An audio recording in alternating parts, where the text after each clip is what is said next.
This episode is brought to you by Amazon. Sometimes the most painful part of getting sick is the getting better part. Waiting on hold for an appointment, sitting in crowded waiting rooms, standing in line at the pharmacy, that's painful.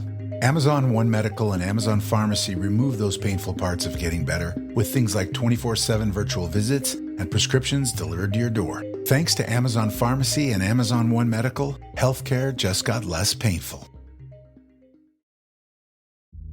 Build a routine with Ollie that supports your wellness needs, like getting your daily vitamins and minerals with Ollie's multi-gummies, or keeping your mood upbeat with all the vitamin D in Hello Happy.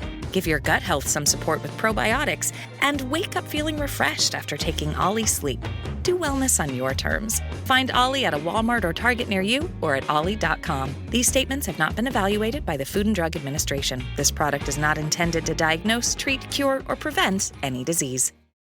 Atheists, agnostics, long-haired weirdos, short-haired weirdos, vandals, hooligans. The government, hug the government, love the government, hug the government, love the government, hug the government. Welcome to The Politics Guys, a place for bipartisan, rational, and civil debate on American politics and policy. I'm Northern Kentucky University political scientist Michael Baranowski. I'm joined today by my conservative counterpart, Cleveland area attorney and defender of freedom, Jay Carson. Hey, good morning, Mike. Hey, Jay, how are you this morning? Well, I'm doing all right. Happy New Year. Right, first show of 2025. Yeah, celebrating a Buckeyes win. So we're, all things considered, so far so good. Well, good. And today I should point out we are recording this a little bit earlier than normal on Friday, January 3rd, which to me is one of the most important days of the year because it is the birthday of one of my political and philosophical, I guess you could say, heroes, Cicero. Is happy birthday, Cicero. Oh, yeah, right. I think like 110 BC or something like that. I don't know what that would be. Happy 2000 something birthday. But anyway, happy birthday, Cicero, wherever you are. All right. So as most listeners know, I'm sure that just a few days ago, there was a terrorist attack in New Orleans that left, I believe, 14 dead at this point, as well as a Tesla Cybertruck bombing outside a Trump hotel in Las Vegas. And at this point, no links have been found between the two incidents other than that both of the vehicles used in the attacks were rented through Turo, which is basically an Airbnb for renting cars. And at this point, authorities seem to believe that both individuals acted alone. President Biden released a statement noting that the suspect in the New Orleans attack, the 32-year-old Shamsuddin Jabbar, was an American citizen born in Texas who served on active duty in the Army for a number of years, and that he was inspired by ISIS. Now, the suspect in the Las Vegas incident also had a U.S. military background, a Master Sergeant Green Beret, who was on leave from his posting in Germany at the time of his death. Donald Trump's response was a little bit different from Joe Biden's response. It's decidedly Trumpian, I suppose you'd say. And Truth Social, he said, "This is what happens when you have, all caps, open borders." And he went on to suggest that if states, local, federal officials hadn't spent so much time going after him, they could focus more on, in his words, protecting Americans from the outside and inside violent scum that has infiltrated all aspects of our government and our nation itself. So there you go. Jay, any thoughts on these attacks or Biden and Trump's response? Not particularly, other than I think they're kind of a piece of what you might expect. It's I guess it's tough to sort of have an opinion on this that it isn't in any way meaningful, right? In terms of what we do as far as a policy show. So I guess kind of that's where I am.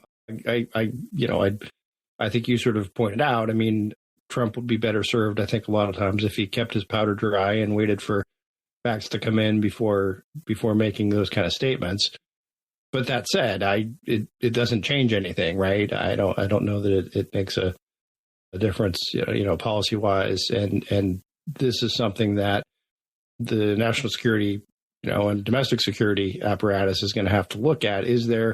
Are these two isolated incidents of troubled individuals, or is there something on the rise, right? Is it even assuming there's no coordination, is there a pattern, I guess, or some common denominator between these, and also looking, although to the extent it's been looked at over and over and over again since Oklahoma City even, right? What can we do to make public spaces safe without essentially living in a police state?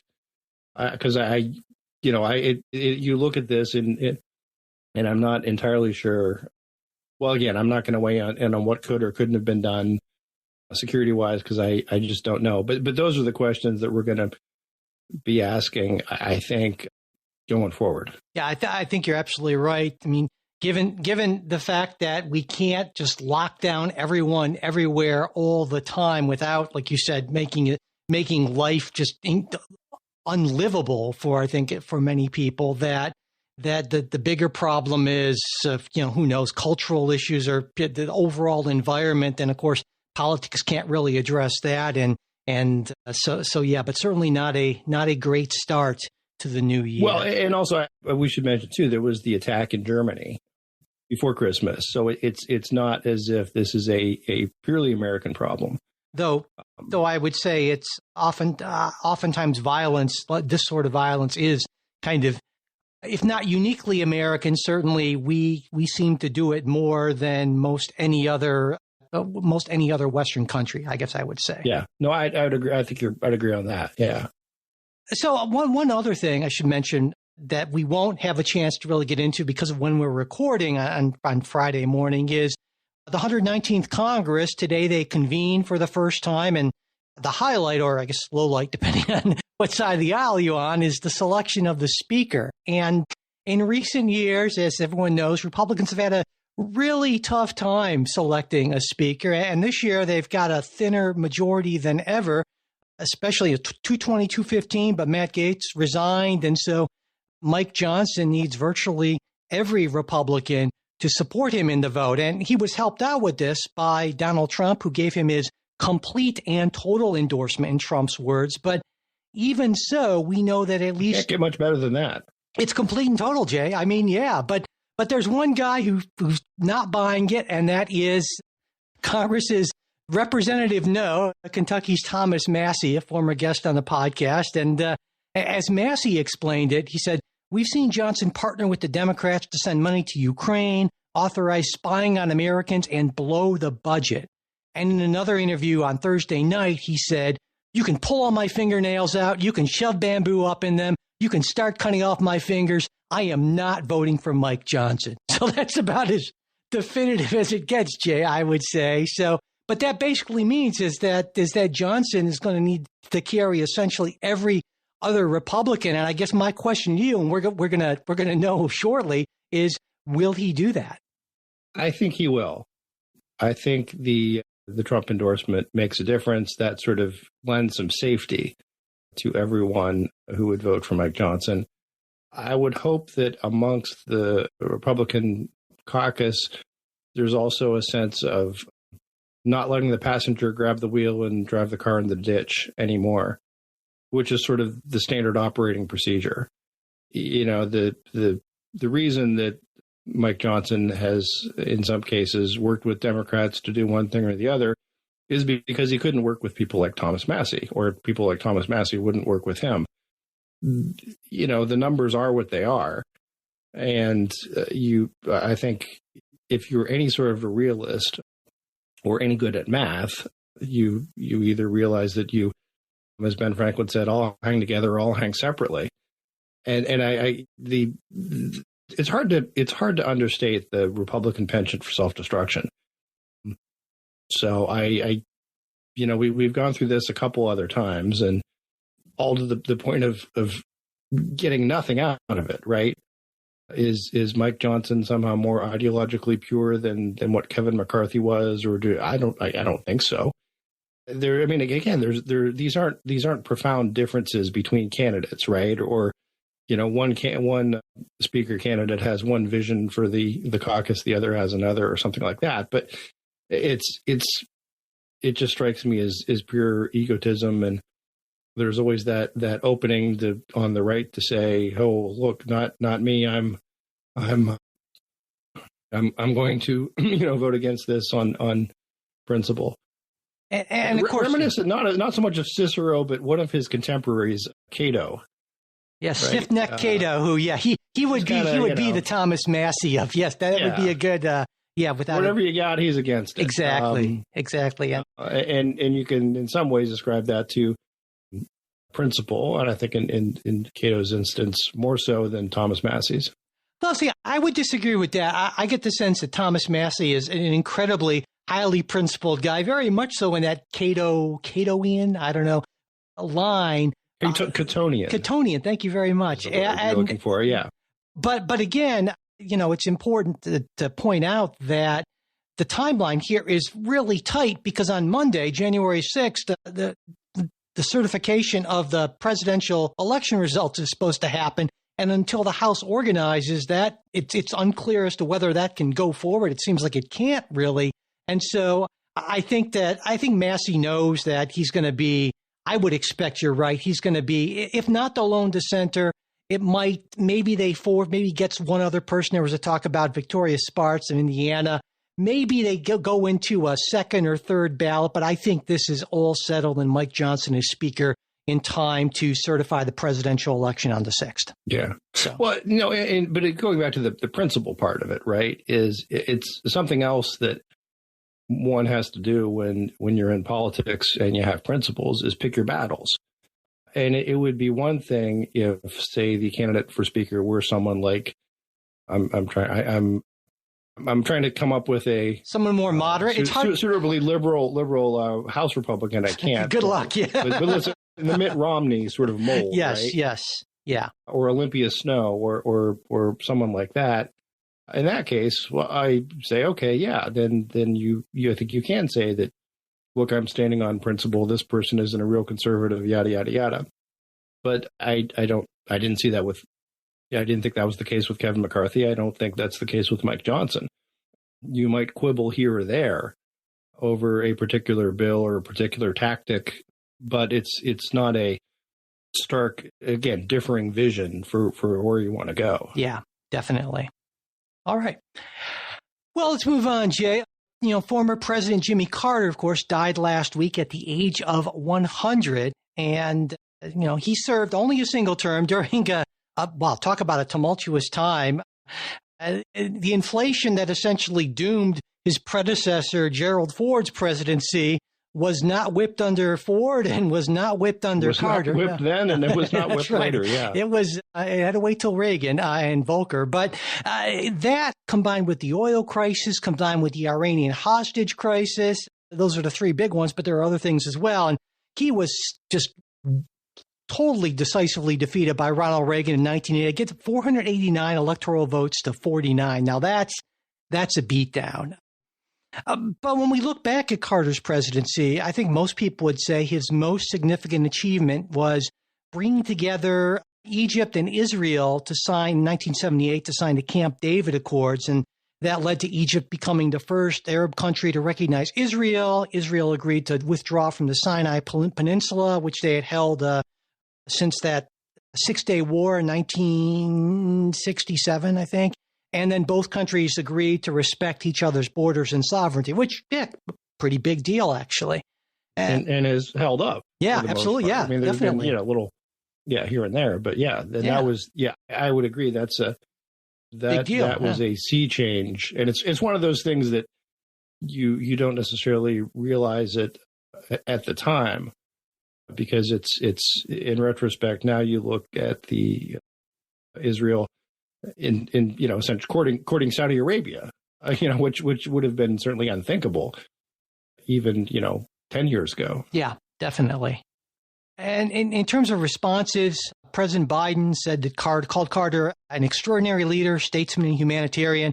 And President-elect Trump, I give him a lot of credit for a very presidential sort of statement on Truth Social. He wrote, "While I strongly disagreed with him philosophically and politically, I also realized that he truly loved and respected our country and all it stands for. He worked hard to make America a better place, and for that, I give him my highest respect. He was a truly good man and, of course, will be greatly missed. He was also very consequential, far more than most presidents, after he left the Oval Office." And as Trump noted, Carter was widely respected for his post-presidential activities. And I think the big thing here was the Carter Center, which is a nonprofit that focuses on human rights, preventing, resolving conflicts, and improving world health. And in light of all those efforts he made, in 2002, Carter was awarded the Nobel Peace Prize for decades of efforts along those lines, or advancing democracy, human rights, and so forth. So, Jay, what in general, looking back on Carter, both his presidency and post-presidency, what are your thoughts? So I will share, this is one of these weird origin story sort of moments. Ooh. The first political event I think I really went to was for Jimmy Carter. Wow. He came to speak in Youngstown, Ohio, downtown Youngstown. And my mom took me down there just because, not that she was particularly a Carter supporter. She was a Republican, but it sort of soured, after Watergate. But it was more just the, hey, a presidential candidate is coming to Youngstown, Ohio. This person could be president. We should go. And I think this will sound a little weird, but I think it might have been like the first presidential candidate visit since Kennedy. Now, again, you think back and that sounds weird, but Kennedy would have been 1960 and this was 1976. But so, yeah, I was 6 years old, and I do have this memory of going down to Federal Plaza in downtown Youngstown, and my mom putting me up on her shoulders. I could see Jimmy Carter. Very cool. So yeah, and I had this sort of, reminiscence of that, again, it's almost, it's a little weird trying to like separate the policy thing from like separating Jimmy Carter from like part of my childhood, right? And I can remember as a 6-year-old, I thought he was the best candidate because he farmed peanuts. Yeah, there you go. Which I like that. And that's why we don't let 6-year-olds vote. I like the way he talked. Yeah. So that said, that's the good. Now the bad was in the 1970s, in the Biden inflation has been bad. The inflation of the 70s, at least as I remember it, and look, I was a kid, seemed far worse. Well, it was far worse. I mean, just I think as a matter of fact, far worse. Yeah. But there was a sense of doom and gloom that even I had as a kid, and I think picked up from my parents and stuff, that things were getting worse. Right? There was this. It wasn't just a bad patch. It was getting much worse. So I do have that memory of the Carter administration. Also the sense that we were not the superpower that we once were. Yeah. Now, right. A lot of that, I would say most of that has almost nothing to do with Jimmy Carter. And that's why when I think back, it just really brings home to me the lesson that fundamentals matter so much. I mean, I think that any incumbent president in 1980 would have been just absolutely wiped out. I mean, Teddy Kennedy actually almost beat Carter. So. Yeah, because Teddy Kennedy challenged him for the nomination and earned almost 40% of the Democratic delegates. And it's because the situation was just so awful. But more than that, I would say another thing that really comes home to me is that character isn't enough to make a good president. I mean, Jimmy Carter, I think, was probably one of the most moral, upstanding people who ever held the office, at least in modern times.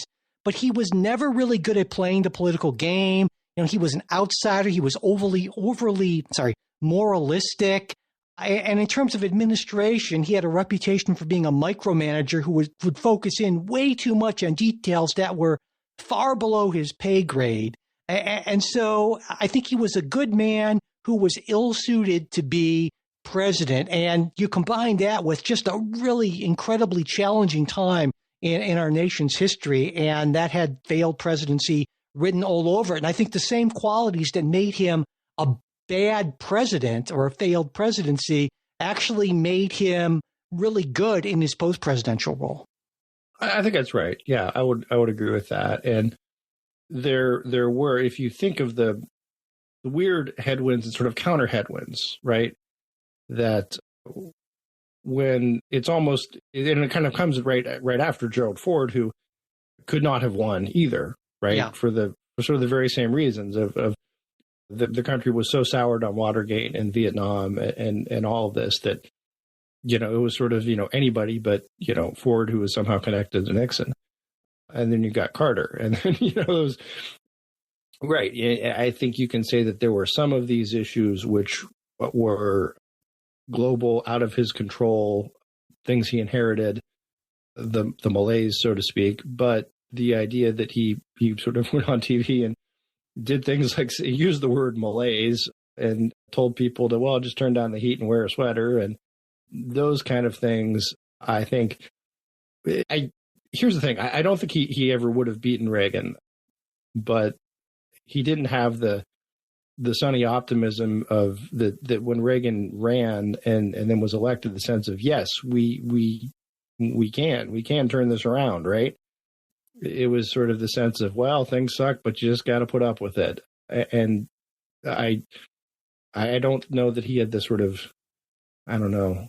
I think he was too honest for his own good to be a truly effective politician. I think that might be part of it. Right? So, but I mean, part of optimism is sort of a little self-delusion, right? Yeah, certainly. But one final thing, Jay, I want to mention is this is maybe a minor accomplishment in the grand scheme of things, but to a lot of people, Jimmy Carter is considered the father of home brewing because he signed that legislation. I think it was 1978 that legalized home brewing, at least up to 200 gallons per year. And honestly, if you're drinking more than that, you've got other problems. But that kind of spurred a lot of kind of home brewers and the craft brewing industry and all that. So if you like fancy beers, maybe you have a Jimmy Carter, at least in part, to thank for that. Which is a little weird, almost. Yeah, because he was a non-drinker. Southern Baptist.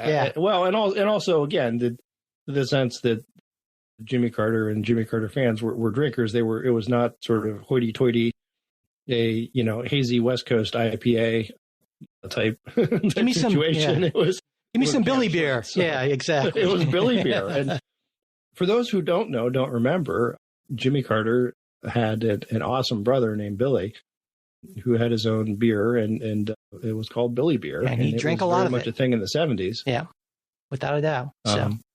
And also just the whole, there was a moment, right? And it just ushered in this whole sort of hillbilly acceptance of, you know what I mean? This, I don't know what you want to call it, redneck renaissance, right? And culturally, there was, would Smokey and the Bandit have been made if Jimmy Carter wasn't president? It's that kind of thing, right?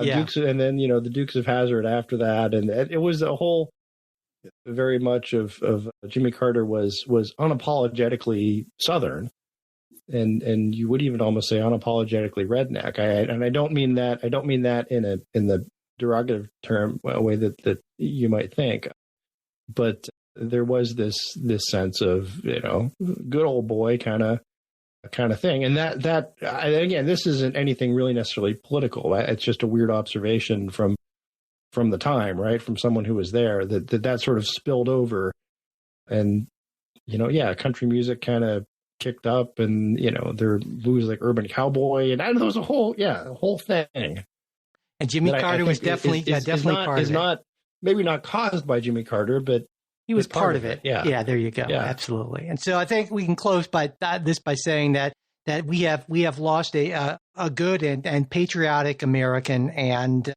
he made the world a better place for being here. Yeah. All right. So moving on, you and I, Jay, we were talking about healthcare in the United States in the wake of that United Healthcare CEO Brian Thompson, his murder. And in that episode, which is the last one you and I did together, you said that most Americans were satisfied with their health insurance. And I responded to that I didn't think you were right about that. But at the time, neither of us had any data in front of us to sort of substantiate our respective claims. But I didn't want to leave things at that. And so I looked around for good data on health insurance satisfaction. It turns out, Jay, you were absolutely right. Give yourself a pat on the back there. How about that? There you go. But I like to think that I can, on the rare occasion that I am wrong about something, I'd like to think I'm a big enough person to admit it. You're like pulling up those things. You're like, damn it. There's got to be another one. Exactly. Yeah. But so to be more specific, there was a Gallup survey from December of last year, so not very long ago, that found that nearly 2/3 of respondents, they said their coverage was good to excellent, with 71%, even higher, saying that the quality of the healthcare they received was good to excellent. And now both of those numbers represent declines over the last few decades, but it's still relatively high satisfaction. Now, on the other hand, when people were asked about the quality of healthcare in the U.S. overall, not their healthcare specifically, the picture looks a lot more grim. Only 28% of respondents told Gallup that healthcare coverage in general was good to excellent, with 44% saying that the quality of care was good or better than good. And when it comes to cost, things are even worse. Only 19% of people expressed any kind of satisfaction with the cost of healthcare in the United States. And Gallup didn't ask people how they felt about their own healthcare costs, which I think was a pretty big omission. But earlier in 2024, the Kaiser Family Foundation, which is a huge nonprofit in terms of healthcare stuff, they did, and they found that 47% of people with insurance said it was difficult to afford healthcare costs, and that jumps all the way to 85% for people without insurance. And in fact, over 21% of insured people said they've put off paying or put off getting healthcare that they needed in the past year due to cost. And that jumps all the way to 61% for people without insurance. And they also found that nearly 3/4 of respondents were somewhat to very worried about being unable to afford unexpected medical bills. And that kind of the larger picture here is somewhere around 41% of U.S. adults carry some sort of medical debt, with around a quarter of them having medical or dental bills that are past due or that they're unable to pay. And so, Jay, it seems to me we have kind of a disconnect here, right? Or not really a disconnect, but it's a complex. How do you account for the, And I mean, it's a complex picture, because when you ask people, well, is your health insurance, your coverage quality okay? Well, yeah, but to me, here's my take on this. I think you get clearer and more meaningful answers when you ask people specific questions. So if you say, well, what do you think about your healthcare coverage? A lot of people are going to say, I guess it's okay. That's a pretty broad question. Yeah, but if you ask them more specifically, hey, in the last year, have you skipped or put off being seen by a doctor or provider due to cost? Well, I think that's a much better sort of question. It can give you it's a more informative question that I think can give you a better response. So that's kind of my take on that, but I wanted to get your take as well. So, I think it's a weird thing of if you have 2/3 of the country saying, well, look, we're satisfied with our health insurance and mostly the care that's provided, but then this sort of disconnect but we think the whole system's terrible. That sort of tells me something, that it might just be an information issue, right? Of what media are they consuming and so forth. You mean like how Republicans feel about crime sort of ID, even though crime is way down? It's okay. Yeah, exactly. That listen, if someone keeps telling you, the system's terrible, you might say, well, geez, I guess I'm just the exception. But if you're in the 2/3 that feel that way, then you're probably not the exception. So I think there could be some of that. I'm curious, what was the Kaiser study? What year? The Kaiser study was 2024. Okay. And so that's what I'm saying. My argument is that you can be happy or you can be at least satisfied. There aren't too many people like, wow, I love my healthcare. Right. Nobody's going to say, I love my insurance. Yeah. But I think that my argument is that on this is that you can say that, my coverage is reasonable, but it costs too much. And that was a question they didn't ask. And clearly, I mean, the figures on, medical bankruptcy. Let me ask you the same thing. You could ask the same question about, well, how do you feel about your auto insurance or your homeowner Exactly. insurance? Yeah. It's good coverage, but it costs way too much. And right. So that I was curious also about how American citizens answer this compared to people in other rich countries. And so I did a little more digging on this. And there was this survey I found of 23 developed countries by Ipsos Global Advisor. And actually, the U.S. system in some ways, in terms of perception, comes out better than some other systems. For instance, I don't doubt that. Well, go ahead. In overall perception of healthcare quality, the U.S. ranks behind just Malaysia, Australia, and Singapore, and well above Canada, the UK, and all the EU countries. Also, the U.S. is ahead of all but 6 countries in how easy people find it to get an appointment. Again, well ahead of Canada, the UK, EU countries. Now, the main area where the U.S. system falls behind is in terms of citizen perceptions of standard of care, where the question was asked as, well, does the system provide the same standard of care for everyone? And U.S. residents are far lower on that. But I guess when I think about this, and this is positive stuff, certainly, but then I think, well, basically everyone in those other countries is insured. Insurance rates of like 99.9% to 100%. And here in this country, we have around 26 million people who don't have insurance, according to... that was another thing I was going to bring up, because how and why not? Because it's against the law.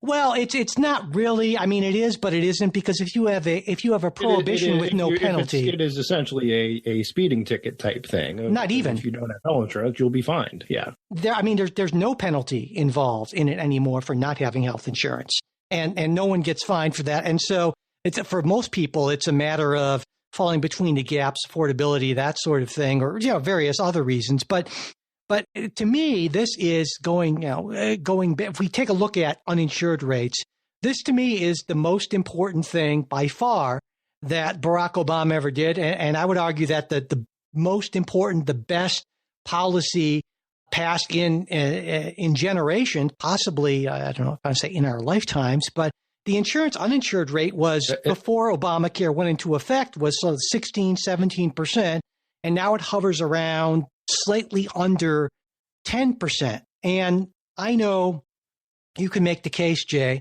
that you would make the case, I would guess, that these gains have come at too high of a cost. And I think that's a reasonable thing to ask. Well, sure, maybe we can insure everyone, but if it costs us trillions of dollars, is that worthwhile? And I wanted to think about that, and I did. And when we take a look at national healthcare expenditure, that's all the spending that's being done on healthcare as a percentage of GDP. It actually has gone up slightly since the ACA was basically fully implemented in 2014, because it was passed in 2010, but it took some time for it to kick in. From 2014 to 2023, healthcare expenditures as percent of GDP, 17.7%. Now, that's a roughly 1% higher than what it was in the 10 years preceding the Affordable Care Act. And so I would argue that insuring tens of millions of Americans at the cost of around 1% of GDP, that to me sounds not exactly excessive. You can call it basically 30 million people getting coverage at a cost of $273 billion, or roughly $9,000 per additional covered person, if I'm doing the math right, and I hope I am. I tried to check my numbers twice. I think that's a solid deal, and you feel differently, I'm guessing. Not necessarily. Oh, good. Okay. My sense is that the problem with the ACA, to me, is less about spending, and not that the spending is insignificant, but it's more about the loss of control, loss of choice, loss of agency in this. And that's the to me, I think those factors tend to be anti-market sort of factors, right? And eventually will drive our prices. The metric I'd be interested in seeing is the ability of people to get care pre ACA and post ACA, because I know one of the struggles, right, with the ACA is a lot of what happened. Yeah, again, there's the big sort of complex things about exchanges and subsidized plans and Obamacare and all that, but the biggest part of the ACA was just a straight out expansion of Medicaid, and Medicaid, of course, pays a much lower rate than Medicare does, and much lower than what private insurance does. And as a result, it's harder to attract providers who are willing and able to provide services to those insured through Medicaid. So I think that's an issue, and that's my concern. And I think that almost tracks with what the numbers show in the European countries, right? You can say, well, look, it's free, but you got a 3-month wait to get in to see somebody. So I guess that's my take on it. If you want to say, well, we boosted up the percentage of spending per GDP by 1%, and we insured these other people, that probably seems like a decent. No, I see what you're saying. Return. Yeah. I think that's a very valid point. Is that the metric that we really need to focus on isn't what percentage of people have coverage. The metric we need to focus on is essentially health outcomes or access to care and those sort of things. If you're sick, are you getting treated? Yeah. Yeah. And in the end, what we really care about is, right, are people getting treated and are they having longer, healthier lifespans as a result of that? Because that's what healthcare, I mean, that's it's a means to an end in that sense. And so if you're just tracking coverage, that doesn't necessarily tell you about that. And so, yeah, I would agree. And in fact, some of the data that I'm seeing, and I don't have it in front of me, is that evidence is at best mixed as to whether or not that greater access to care or greater insurance coverage rates have led to better health outcomes. There are a lot of different ways to measure that, and obviously it's a tricky thing to measure. But that's a well. I'm going to throw in something else in there, right? That people probably don't like to hear. This is a lot of health outcomes, and this is sort of old school Republicanism, but there is there are some personal responsibility elements that get mixed into this. I think there are people out there who you can present them with all the healthcare options they want, right? You can say, hey, look, it's free, just sign up, but they still won't sign up. Just because, well, they don't care, it's not important, they haven't thought about it, they're doing something. You know what I mean? There are a whole lot of reasons. Likewise, there are, when you're talking about health outcomes, you can say, have all the doctors in the world say, listen, you need to quit smoking, you need to watch your weight, and I think if you look over the last 30 years, there's been a tremendous change in that, right? I mean, when you and I, again, back in the 70s. Well, we're not. Well, I mean, back in the 70s, we were very tired. Let's not overage. It's not like we're in our 80s here, but how about back in the no? But I was going to say no. But the ubiquity of smoking. Okay, yeah, right, absolutely, yeah, is something that no one ever would have. There was one of those dumb things on Facebook of Gen X memes kind of thing. If you can remember. No one ever asking, do you mind if I smoke? I mean, they just did. I mean, it's sort of, if, you go into restaurants and smoking, non-smoking, if you ask to be in the non-smoking section, they kind of roll their eyes at you. But no, so what I'm saying, there are those kind of changes, right? It can take place societally, but it takes a long time. And there's some people who, despite all that, still smoke a lot, right? And so when you're looking at health outcomes, sometimes you can throw all the federal money or state money or whatever money you want at it, but it's not always going to solve the problem.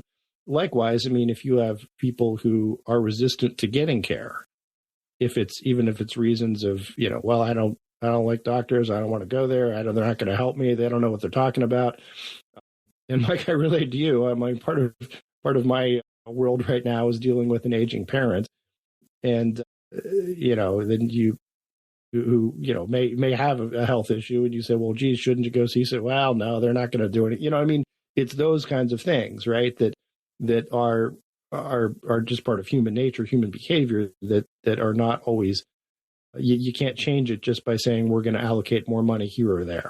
Yeah. I think you're obviously right about there is an element of personal responsibility, and that's very much a kind of a bedrock conservative view of things. But, it occurs to me there's also maybe a flip side to this. And I want to come back to it just kind of relates to something I was thinking about in another context, but something that Edmund Burke wrote, and you're a big fan, Edmund Burke, I am. right? in Reflections on the Revolution in France, which I know you're a big fan of that as well. I think I am. A couple years ago, didn't you reread it? I don't recall the healthcare discussion. No, well, no, let me try to. I'm just kind of doing this off the cuff, but I think it fits because in part he wrote, "Government is a contrivance of human wisdom to provide for human wants. Men have a right that these wants should be provided for by these wisdom, but among these wants is to be reckoned the want out of a civil society of a sufficient restraint upon their passions." And basically the argument here is that, hey, government has a duty to restrain people's passions in a sense. And so I would argue that when I would agree. Well, and I'm saying that when we have an environment that it's far different from the 70s or even the 80s or probably into the 90s where we're just being bombarded by all of this. So many. You walk down the snack food aisle, right? I mean, it's just like, and our society so pushes so much of this unhealthy stuff that I think you can make a case for, and I think you could say that Burke is making a case for a very strong regulatory state when it comes to restraining people's passions. And I think in one area, conservatives would agree with this. There are plenty of conservatives, kind of traditional conservatives, who say that the expansion of legalization of marijuana is exactly what Burke was talking about. I would argue that you can make the same case for big sodas and junk food and all the other kind of stuff as well. I mean, I think it's the same basic principle. No? Yeah. No, I agree with you. But I guess where I fall off is I don't know that, and I think Burke would have recognized this too, that the government can always be effective in restraining those passions. Sure. And it ought to do things that are, for example, hortatory, right? Here's the right thing to do. Here's the, providing information and so forth. But at some point, it's beyond, and I don't know. I mean, maybe this is just Mike, you mentioned often how that I am exceptional. I'm an exceptional human being. And, yes, you are. But look, I mean, here's the thing: is I certainly don't view myself as exceptional. Because you're humble. And I can say to myself, well, look, I can choose not to have the big soda. I can choose not to smoke. I can do this kind of thing. I don't think I have some sort of extraordinary willpower that other people don't. And I would say this. I would say maybe you don't, but I think that there's a body of psychological research that says that when people are in situations where there are a lot of stresses and strains on them. I will admit, over the last week, I did probably a whole lot of stress eating that I probably shouldn't have. Yeah. And so I think that, and you're not saying this, but certainly there are a lot of people in positions where their lives are just, for various reasons, often out of their control, are just awful. And it's a very human trait to take solace in these vices, whether it's drinking or pot or smoking or food. Yeah, exactly. So, and that there's kind of you are someone actually who has tried to convince me to smoke and or drink in the past. back at our college days, in the day, when you were a straight arrow and I was anything but, I guess we could say. But yeah, so. But no, my point is, and it's not even to say that government programs are ineffective, but they're never going to be 100% effective. Sure. And maybe when talking about, listen, we still have 16% of the population, I think that was the number you said, that is uninsured. And I'm wondering also, there's always some sort of froth in that, right? Of people who are changing plans, getting unemployed, coming back. You know what I mean? So it's like unemployment. There may just be a number under which it cannot fall. Well, it's right now, like I said, right now it's just under 10%. It's been that way for a couple of years. It was 16 down to 10. Yeah. Well, and pre-ACA it was in the mid 17%. Okay. So, but yeah, I agree. That's my point. There's always going to be that some level of population. Well, yes, but not really. Won't do it, can't do it, and then there's also, like as I said, sort of the churn, right? Well, I would say not necessarily. It gets to the design of our system. When you look at all those other countries I mentioned, their rates are literally 100 or 99.9%. So the reason why in the American Right. system, The idea being because like if you're born, you're insured. basically, yeah, exactly. But when we talk about government, But to my point, if the real metric is outcomes, it's the question of, okay, so let's say you remove the barrier of you don't have to worry about cost. Does that still result in that better outcomes? And my point is probably in a lot of cases it will, but not still, in every case. there's going to be not in every case. Yeah. Exactly. Yeah, and I would say there is more that government can do in terms of encouragement or discouragement. In fact, just I think yesterday, the Surgeon General called for cancer warnings on alcohol products, and I don't think that's going to happen. But we saw the same thing with smoking and on cigarette packets, that sort of thing. And I don't know that those things. But is there anyone out there who really thinks at this point that drinking a lot is good for you? Well, I think there's still the argument about the glass of red wine can be good for your heart. No, there's no argument. I mean that has been fairly conclusively debunked, but a lot of people do not want to accept that debunking or. No, I don't think it's been. No, it has. It has. No. I'm very familiar with the literature on this, and I can say I think it's still thoroughly bunked. Nope. You are, and this is not. This will be your challenge to prove me wrong next time. Yeah, the research that I know. I think there is still a lot of evidence to show that it can be good for your heart, cardiovascular. We're going to stop right here, Jay. But you have to weigh against the other risks. We're going to stop right here. Hold on. Okay. So we took a quick break. I wanted to actually not just sort of say I was kind of just talking, but I had some authorities behind me, I guess, in this recent publication by Harvard Health Publishing from Harvard Medical School from the World Heart Federation saying that even moderate alcohol consumption harms your cardiovascular health, and that they said that no type of alcohol, including wine, is friendly to your heart, with the lead researcher saying that alcohol seems to have an adverse effect on nearly every form of heart disease. And that this is what I was talking about. This maybe did not get as nearly as much coverage as the, hey, have a glass or two of red wine and it's good for your heart. That's why I'm saying that I came across this because I read a lot of medical literature. It's sort of one of my weird hobbies. But that has been fairly thoroughly debunked, but obviously a lot of people don't want to accept that, and I get that. Well, I'm not accepting it. I was actually kind of trying to make the same argument. Oh, okay, then I must have misunderstood. Sorry about that. Yeah, no, I mean I was saying that, look, even setting aside the maybe a glass of wine is okay. There's no one out there who really thinks that. Gotcha, getting drunk every day. There are no health authorities. You're never going to go to a doctor who's going to say, your problem is you're not drinking it. Yeah, right. You know what I mean? Yeah, good point. Yeah, exactly. That's sort of my point. Yeah. They may well say you need to eat more vegetables, you have more fiber, you need to cut back on the fats, but no one is going to say, nor have they said in probably the last, 60, 70 years, what you really need is more alcohol in your system. So what I'm saying is this is not new information, but people make choices and live how they want to live.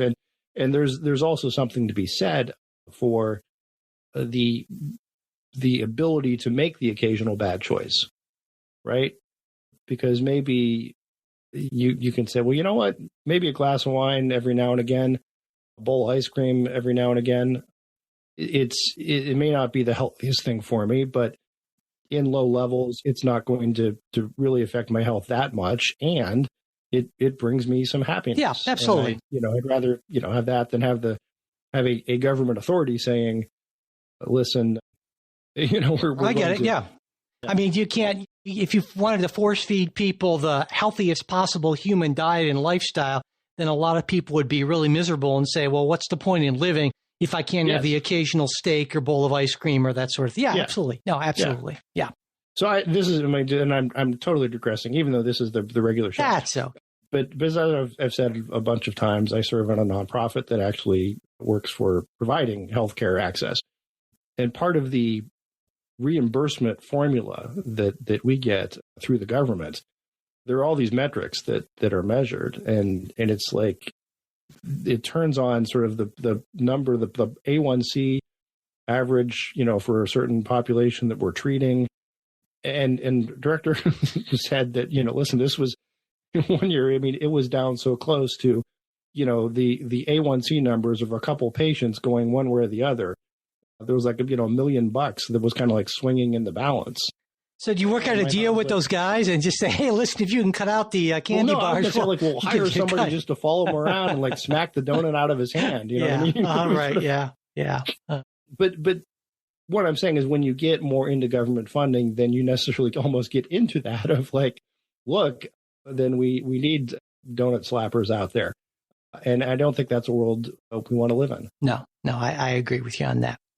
All right. Before we close, I thought we'd do something a little bit different. With normally we save all of our listener questions and listener mail for the midweek show, but there's one thing I wanted to address, and it kind of fits in, I think, the amount of time that we probably like to go for this show. And it's actually a comment, and it's not from a listener. It's actually from Trey on our Discord. And I think it's worth considering. I certainly wanted to get your take on it, Jay. And so this was in the context of a discussion a number of us were having about May. And May actually won't be on the show for a while because she's helping with the Trump. What's that? Because I want to say, we'll let everyone know she'll be transitioning.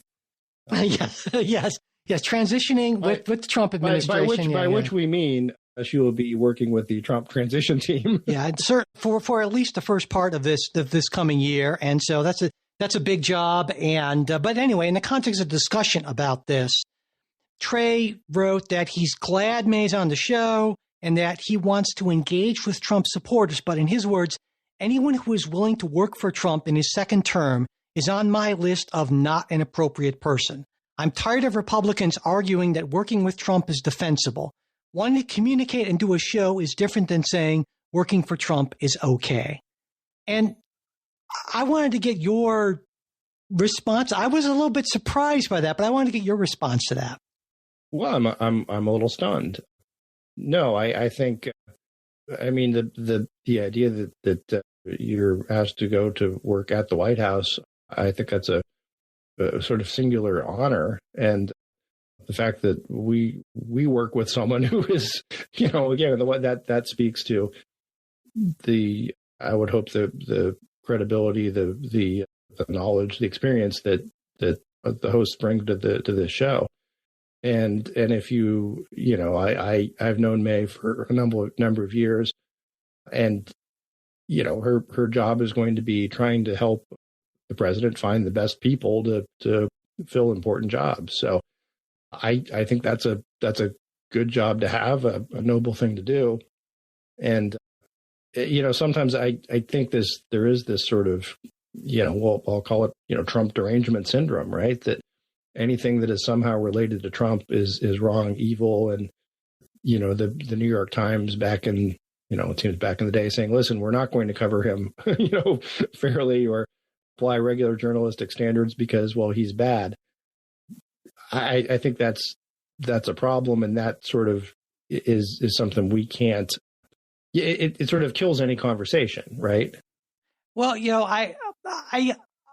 I'm not sure. I guess I have a certain amount of sympathy for Trey's view, and I think probably if he were pressed on this, if I talked to him directly about this, and I haven't had a chance to do this yet, he would say that, well, he probably overstated there. But I think people go to work for presidential administrations or for politicians for a variety of reasons. And some of those reasons are honorable. There are some people who go into an administration and say, you know what, I don't like the boss. I think the person in charge is a knucklehead, but someone's got to do this job.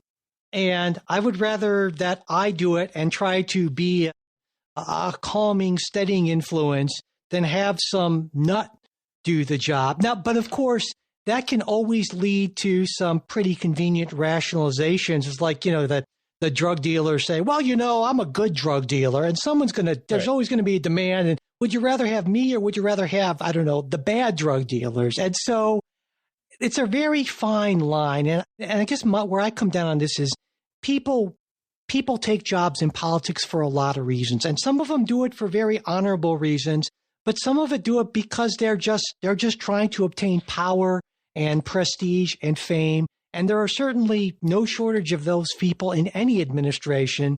And that is, I would say, by its very nature, dishonorable. And I think when you're dealing with a person like Donald Trump, who is a person of very low moral character, I think most people, well, a lot of people would accept that view. And I don't think you question that Many view. people are saying this. Yeah, I think, well, as he likes to say. But I think you're a person who would agree with that, right? Donald Trump. I would. Yeah, he is not a moral exemplar for any means. And so when it comes to working for someone like that, I think it should be a tougher decision, right? You say, well, should I go to work for a bad man who maybe I agree with some of his policy goals? That's a tougher call than should I go to work for a good person whose policy goals I agree with. And when it comes to May, I have no doubt that she wrestled with that question because she is certainly no 100% Trump apologist. You know, she has said some things about Donald Trump on the show that Donald Trump would not like, right? And so I guess I would come down by saying there are absolutely some horrible people that are working for Donald Trump or will be working for Donald Trump in the future.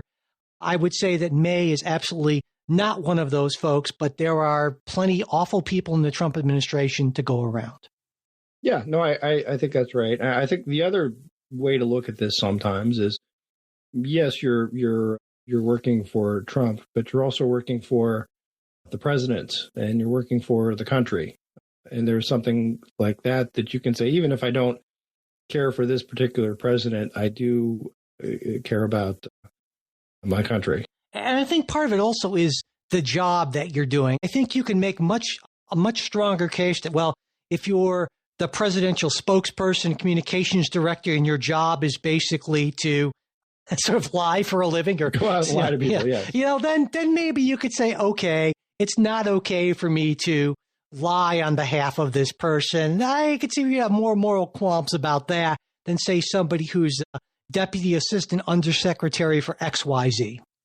Yeah, if that follows. But anyway, all right.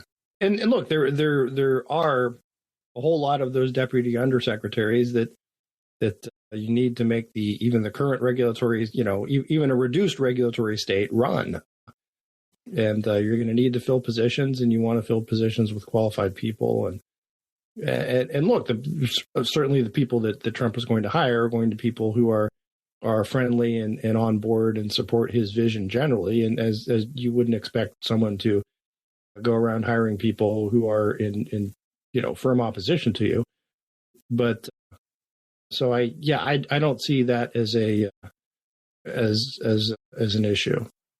Okay, well, we will close on that. And as always, if there was something that Jay and I talked about that you disagreed with, or you have a question about, or even that you really liked, who knows, we would love to hear from you. You can reach us through email. We're mail@politicsguys.com. There's Facebook, X, our Discord discussion forum for supporters. I'm on that all the time. I should mention, of course, if you want to become a supporter, you get to be on that Discord forum. You get ad-free versions of everything we release, the full-length midweek episode instead of just that 10 to 15-minute preview, all kinds of other stuff at other levels. And if you'd like to support us in that way, we would really appreciate that. And as always, I put support links in the show notes. And finally, whether you're a supporter or not, it really does help us out if you subscribe, if you rate and review us on whatever podcast app you happen to be using, as well as sharing episodes, getting the word out on social media. And as always, we want to thank very specially, my God, I need more coffee. Our executive producers, they are Wilma Moreno, Daniel Toe, Ryan Beasley, and Don Oglesby. We'll be back with a new episode for you next week. We hope you'll join us.